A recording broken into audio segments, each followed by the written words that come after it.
میرے پاس لاہور میں ایک نوجوان آیا اور وہ کہنے لگا کہ میں نے مینجمنٹ سائنسز میں ایم فل کیا ہے اور آگے میں چاہتا ہوں کہ میں پی ایچ ڈی کروں، لیکن میری خواہش یہ ہے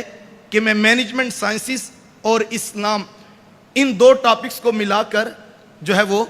اسٹڈی کرنا چاہتا ہوں کہ اسلام کے اندر یہ کیا ہے۔ تو وہ کہتا کہ میں نے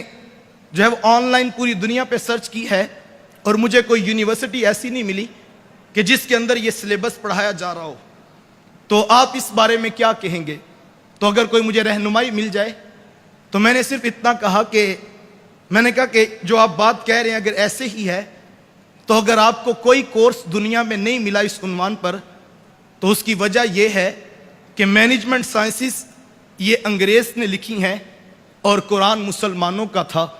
مسلمانوں نے قرآن پڑھا ہے اور مینجمنٹ سائنسز اس لیول کی نہیں پڑھی، اور مینجمنٹ سائنسز پڑھنے والوں نے ابھی قرآن نہیں پڑھا ہے۔ تو کہتا میں پھر کیا کروں؟ تو میں نے کہا آپ یہ کیجئے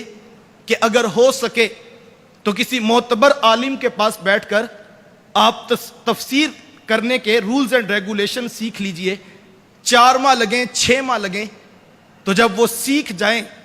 تو پھر آپ ایک روم میں 1 گھنٹہ نکال سکیں، 2 گھنٹے نکال سکیں، تو آپ جتنی مینجمنٹ سائنسز آپ نے پڑھی ہیں میں نے کہا وہ حاضر ذہن میں رکھ کر پھر آپ قرآن مجید کی تشریحات کو پڑھنا شروع کر دیجئے۔ میں نے کہا 6 ماہ یہ کام کیجئے تو یہ آپ کا پہلا قدم ہوگا۔ وہ ساری آیات دیکھیے جہاں پر اسلام کے قرآن نے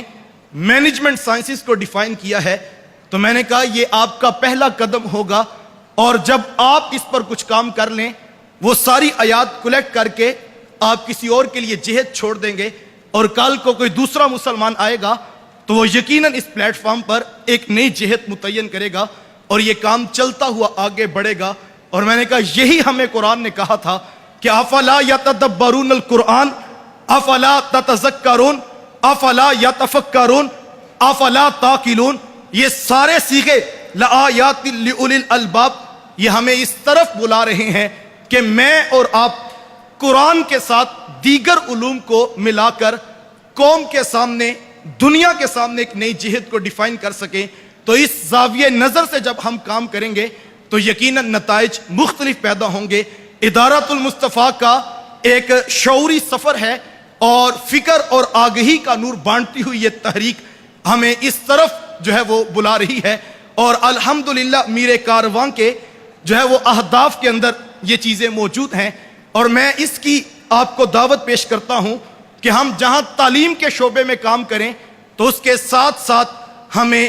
افراد سازی کے عمل کو بھی تیز کرنا ہوگا، چونکہ کردار سازی ہر شخص کا جو ہے وہ کردار نکھرا اور سچا ہوگا تو